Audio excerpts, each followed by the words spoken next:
Assalamualaikum warahmatullahi wabarakatuh. Alhamdulillahi rabbil alamin. Wassalatu wassalamu ala sayyidil mursalin wa ala alihi wa ashabihi wa man tabi'ahum bi ihsanin ila yaumiddin, amma ba'du. Faqad qala Allah ta'ala fil Qur'anil Karim, a'udzu billahi minasy syaithanir rajim. Ittabi'u ma unzila ilaikum min rabbikum wa la tattabi'u min dunihi awliya'a qalilan ma tadhakkarun. Shadaqallahul azim. Para pemirsa TV One yang dirahmati Allah Subhanahu wa ta'ala, tasyakur kita haturkan kepada Rabb yang Maha Ghafur, puja kepada Tuhan yang Maha Kuasa, yang dengan nikmat dan iradatnya lah kita semua bisa menikmati keseharian kita sebagai hamba-hamba pengabdi, hamba-hamba yang kaya dengan ketaatan, hamba-hamba yang rindu dengan kesempurnaan pengabdian kepada Ilahi Rabbi. Para pemirsa yang dirahmati Allah Subhanahu wa ta'ala, kedisiplinan dalam beragama itu adalah sesuatu yang mutlak sifatnya.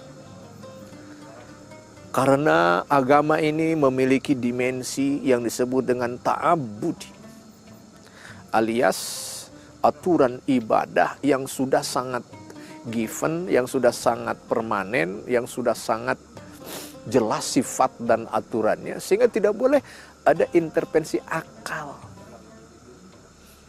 Sholat duhur 4 rakaat itu tidak bisa dilogikakan apa alasannya. Sholat subuh 2 rakaat itu tidak bisa dilogikakan oleh akal. Kenapa alasannya? Karena itu adalah hak otoritas syariat, asyari, Allah sebagai pembuat syariat.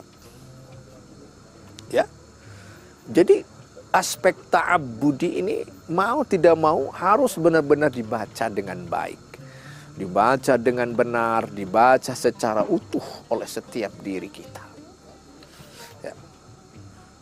Satu renungan Rabbani yang perlu kita simak adalah ayat yang tadi saya bacakan. A'udzu billahi minasyaitonir rajim. Ittabi'u ma unzila ilaikum mir rabbikum wa la tattabi'u min dunihi awliya'a qalilan ma tadhakkarun. Ikutilah oleh kalian segala apa yang turunkan Allah kepada Rasul kalian. Dan jangan kalian mengikuti di luar ajaran ilahi kepada Rasul. Qalilan ma tadzakarun. Sayang, sedikit sekali orang yang sadar, sedikit sekali orang yang patuh dengan titah Allah seperti ini. Apa yang diinginkan Allah Subhanahu wa ta'ala dari pernyataan ini? Bahwa kita harus menegakkan budaya ittiba', budaya kedisiplinan, budaya kepatuhan, budaya kepasrahan yang benar-benar utuh hanya kepada aturan Allah Subhanahu wa ta'ala. Bahwa syariat adalah imam, syariat adalah imam, sementara kita adalah makmum. Bahwa akal kita itu hanya mengikuti, hanya tabi', pengikut. Sementara syariat ilahi adalah matbu' yang diikuti. Kita percaya betul hikmah pensyariatan di balik kedisiplinan, di balik kepatuhan yang total ini. Mengapa Bani Israel Allah laknat? Mengapa Bani Israel banyak berkali-kali Allah azab? Itu karena mereka krisis ittiba, krisis kedisiplinan terhadap syariat ilahi. Banyak bertanya, kadang pertanyaannya pertanyaan ingkari, untuk mengingkari. Pertanyaan-pertanyaan untuk mengelak karena tidak mau menjalankannya. Janganlah episode Bani Israel ini terulang di tengah umat Islam ini. Ya. Lawan dari ittiba adalah ibtida', mengada-adakan, melakukan penyimpangan, melakukan satu pelanggaran-pelanggaran yang disengaja. Padahal semuanya berkaitan dengan syariat ilahi. Kita tidak ingin terjadi fenomena seperti ini.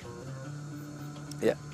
Bahaya sekali kalau agama sudah dimasuki wilayah-wilayah yang tidak pada tempatnya. Seperti apa? Ta'akuli.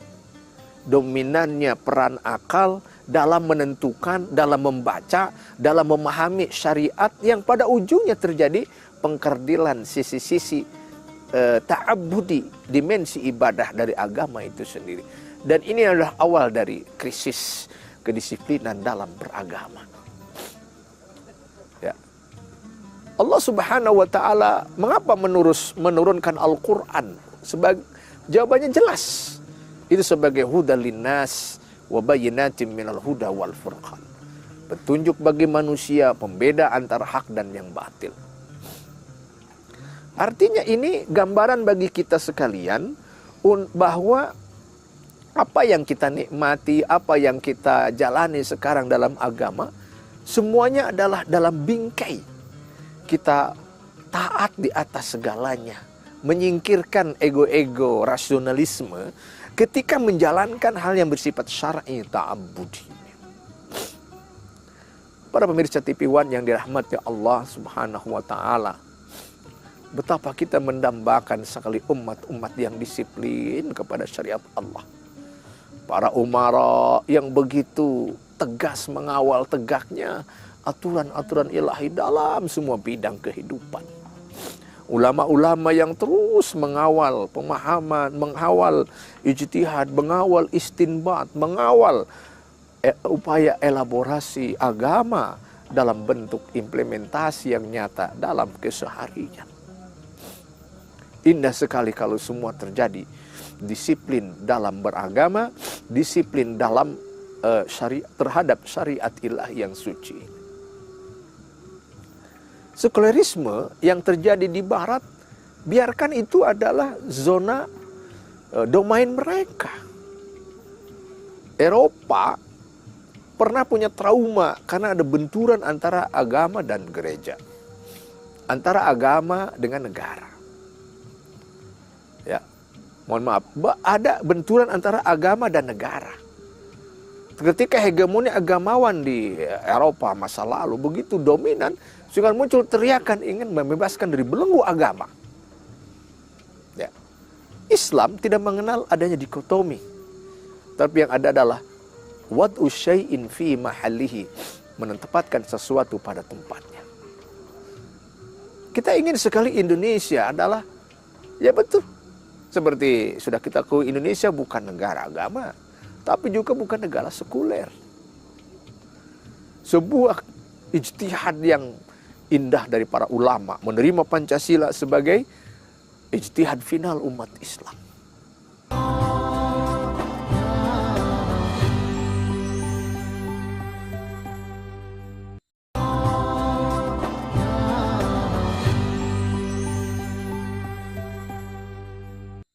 Kalau kedisiplinan terhadap syariat Allah tegak, maka tentu agama akan begitu indah dinikmati, indah dipahami, indah dilaksanakan dengan baik oleh pemeluknya. Begitu kuat sekali komitmen umat menjaga ya semua tradisi, semua dasar, semua hal-hal yang berkaitan dengan aturan-aturan ilahi ini. Tidak akan pernah nyinyir, tidak akan membuli hal-hal yang berbau agama. Ittabi'u ma unzila ilaikum min rabbikum. Selama itu adalah tanzil turun dari Allah, alias wahyu yang mutlak keberadaannya, ya ittiba, ikutilah, patuhilah, nikmati, jalani. Ya. Tetapi kalau sudah ibtidak, membangkang, ibtidak, ngeyel, ibtidak, ya semacam nyinyir terhadap syariat ilahi, apa yang akan terjadi? Bintik-bintik kekisruhan mudah terjadi kalau kita sudah terjadi peminggiran syariat ilahi dari kehidupan bermasyarakat. Mari kita waspadai hal ini. Kita butuh sekali harmonisasi antara agama dengan negara, sebagaimana ya sering saya ulangi dalam ceramah di stasiun yang ada ini. Ittiba.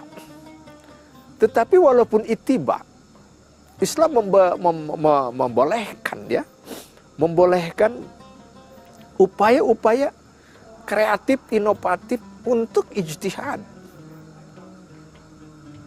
Wahyu Allah kan sudah turun sejak dulu kala. Hadis wahyu Allah sudah berhenti, tidak ada lagi turun dengan wafatnya Rasulullah Sallallahu Alaihi Wasallam. Ya, tetapi kan peristiwa, dinamika, kejadian terus terjadi, menyertai manusia, kehidupan manusia dari zaman ke zaman. Tentu masalah baru banyak, tentu masalah-masalah baru timbul. Nah, kalau kita jumud, tidak mau membuka keran ijtihad, ya akan terjadi stagnasi alias kejumudan, alias kebekuan. Maka kita buka ijtihad. Ijtihad tentu ada ijtihad jama'i, ijtihad kolektif, yang bukan ijtihad yang bersifat fardiyah individu. Para pemirsa TV One yang dirahmati Allah Subhanahu wa Ta'ala, tatkala para ulama fikih berhasil membangun ya bangunan-bangunan fikih muamalah, fikih ibadah, fikih munakahah, fikih jinayah begitu jelas, komprehensif, walaupun melahirkan, bukan walaupun, saya kira kita melihatnya variasi mazhab dalam berfikih begitu dinamis. Biarlah itu kekayaan khazanah ya. Ketika mazhab muncul, itu kan upaya bagaimana membaca kembali, merumuskan kembali, menafsirkan kembali wahyu Allah Subhanahu wa Ta'ala dalam tatanan hukum-hukum yang normatif. Ya, Al-Quran hanya menyuruh aqimus shalah, tegakkan salat. Loh, bagaimana cara salat? Detil-detil salat, memulai salat, mengakhiri salat, syarat sah salat, syarat wajib salat, sunat-sunat salat, hal-hal yang makruh dalam salat, apa yang membatalkan salat. Ini kan bagian tugas ulama fikih yang berhasil merumuskan namanya fikih salat. Betapa kita berutang budi dengan para ulama fikih, para ulama usul, yang mereka berjibaku, berusaha membaca dengan detil, dengan teliti ya terhadap teks-teks agama yang melahirkan peraturan-peraturan normatif, praktis. Nah, di zaman modern sekarang ini, ketika kita nyinyir atau tidak akomodatif, tidak responsif dengan kehadiran ulama-ulama warasatul anbiya, ulama fikih, ulama yang benar-benar berhasil mengelaborasi ya seluruh teks-teks agama, ini adalah sebuah sikap yang sangat-sangat memilukan, menyakitkan. Kita tengok bagaimana Andalusia ketika pada masa jayanya, ketika Harun al-Rasyid, Khalifah Harun al-Rasyid membangun peradaban yang begitu indah untuk bangsa dan umat pada saat itu, ternyata itu berasas dari kebebasan berijtihad, kebebasan beraktivitas, menggali, meneliti, menelaah ilmu secara terbuka. Ulama difasilitasi oleh negara, oleh negara untuk silakan riset, silakan menulis. Kalau negara ketika betul-betul sebagai harisuddin, penjaga agama, berarti biarkan para ulama berkreasi, beri bantuan, beri fasilitas. Mengapa untuk hal yang bersifat SDM sangat fundamental tidak sama perhatiannya, seperti hanya membangun fisik, jalan, bangunan, dan lain sebagainya. Ini ada sesuatu yang direvisi dengan semangat ittiba, semangat disiplin, semangat mengabdi, semangat kita menjalani syariat ilahi dengan penuh kesempurnaan dari cara pemahaman, ijtihad maupun mungkin praktek-prakteknya secara detil.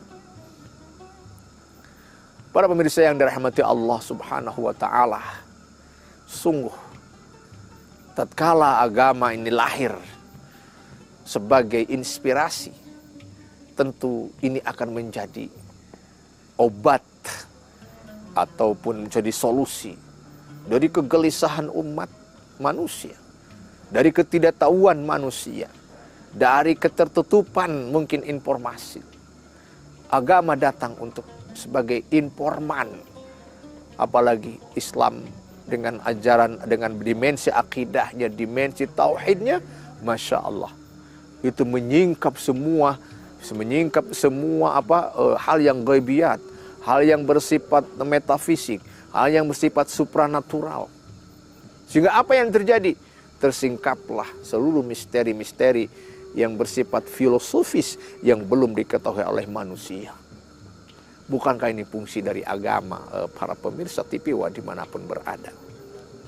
Ya, ibtida melahirkan ijtihad. Ya. Nah, dan tentu saja ijtihad modern. Apalagi ya, dalam bab muamalah, ekonominya, dalam bab keuangan, dalam bab transaksi. Masya Allah.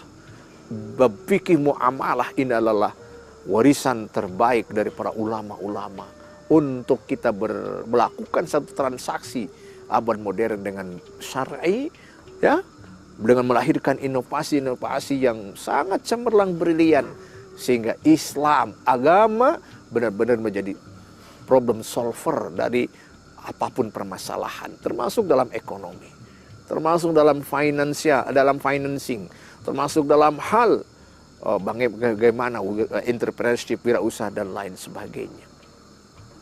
Ya. Ayat hukum sangat sedikit dalam Al-Quran, tidak lebih dari 10%. Tapi ayat-ayat inspiratif, ayat-ayat yang penuh dengan tadabbur, kontemplasi begitu banyak sekali. Kisah Nabi Musa diulang-ulang beberapa kali. Nabi-nabi juga Allah utarakan dalam Al-Quran. Yang semuanya adalah menjadi inspirasi, menjadi spirit, menjadi energi bahwa kita harus menjaga khazanah ilahi, khazanah syariat ilahi dengan baik sekali, dengan benar.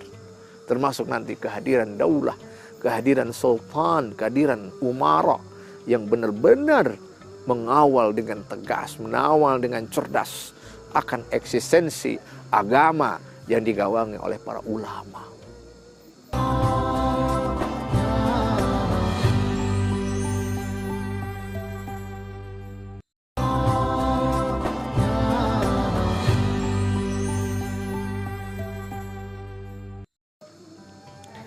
Para pemirsa TV One yang dirahmati Allah Subhanahu wa Ta'ala, sungguh jauh panggang dari api, sungguh jauh harapan kita terwujud, sungguh mungkin sebuah imajinasi atau ilusi kalau konsep, ya, kedisiplinan beragama, kedisiplinan dengan syariat Allah itu masih sesuatu yang dangkal, sesuatu yang compang-camping, sesuatu yang belum komprehensif.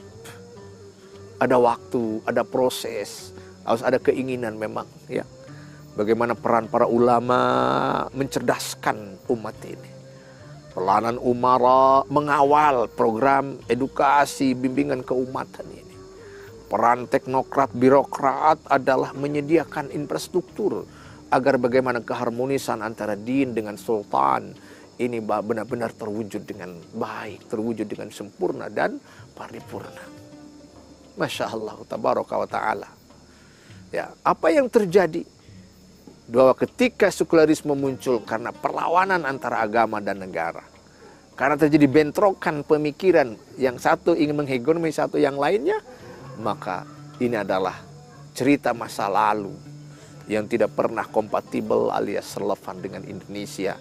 Negara yang agama menjadi spirit, agama menjadi energi, agama menjadi aspirasi yang walaupun tentu saja power aspirasinya adalah secara konstitusional, secara legal, berbasis adat, tradisi, konstitusi yang ada di masing-masing negara. Indah sekali, Masya Allah. Pandemi yang berhasil kita lalui, mungkin saya kolaborasi antar lini ketika bagaimana membangun solidaritas di tengah korban bergelimpangan satu sama lainnya akibat pandemi. Sungguh sebuah potret yang indah sekali. Potret yang terbaik. Bagaimana bangsa ini bangkit di tengah ujian, di tengah tantangan sebesar apapun, setinggi apapun.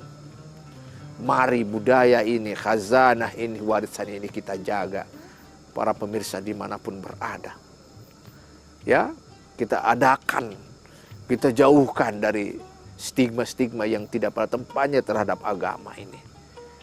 Dan memang kalaupun ada kekeliruan, biarkanlah para ulama yang membangun edukasi tanpa henti.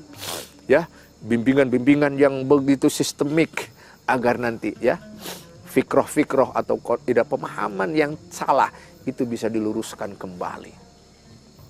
Hadirkan budaya dialog agar kedisiplinan dalam bersyariat itu benar-benar menjadi dasar terwujudnya masyarakat madani yang kita dambakan ini. Budaya buka budaya hiwar, budaya dialog yang benar-benar membuat kita ini bisa lebih tajam, membangun optimisme, lebih kuat, membangun harapan untuk Indonesia yang jaya, Indonesia yang berwibawa, Indonesia yang gemah ripah loh jinawi dalam balutan baldah thayyibah warabun ghafur. Jalan masih panjang, tapi harapan masih juga bisa kita jaga. Selama tadi, ittabi'u ma unzila ilaikum mir rabbikum, alias ittiba, kedisiplinan terhadap syariat ilahi begitu nampak, begitu terwujud dengan kuatnya. Mari hadirkan Quran di hati kita sebagai undang-undang kehidupan. Hadirkan Al-Quran kita di kantor-kantor pekerjaan kita, di pasar-pasar kita, di lembaga-lembaga pendidikan, di lembaga sosial kita semua. Kan itulah wajib kebutuhan hanya ittiba. Dan jangan mengekor kepada di luar syariat ilahi. Cukupkan dengan syariat ilahi.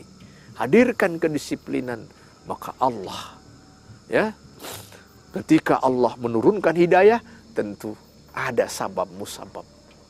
Giroh yang kuat, edukasi yang sistematis dari para ulama, yakin itu akan menjaga betul khazanah hidayah bisa terjaga di negeri kita yang tercinta ini.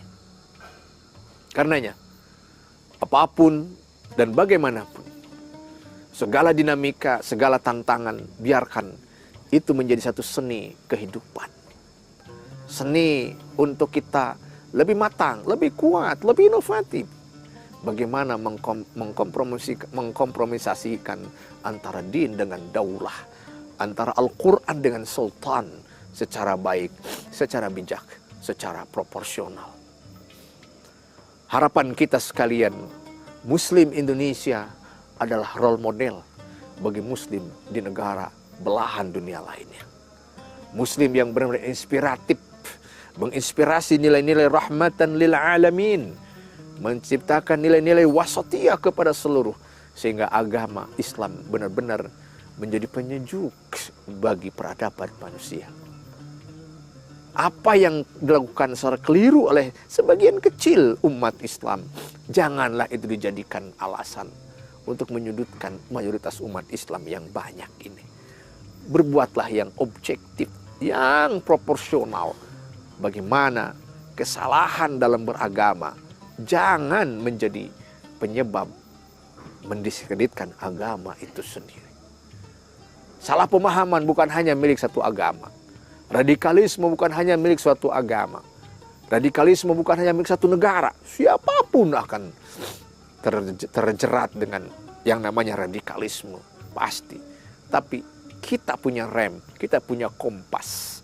Bahwa kembalikan agama pada relnya. Hadirkan fungsi ulama dengan sepenuhnya. Lalu bagaimana kolaborasi as-sultan, pemerintah dengan umat, dengan ulama, yakin menghasilkan satu tatanan kehidupan yang berdampak, yang kuat, yang berwibawa, yang pada ujungnya Islam sendiri akan berkibar sebagai dinus salam, agama pencipta perdamaian, bukan dinul harb, agama pencipta peperangan. Barakallahu li wa lakum. Wassalamualaikum warahmatullahi wabarakatuh.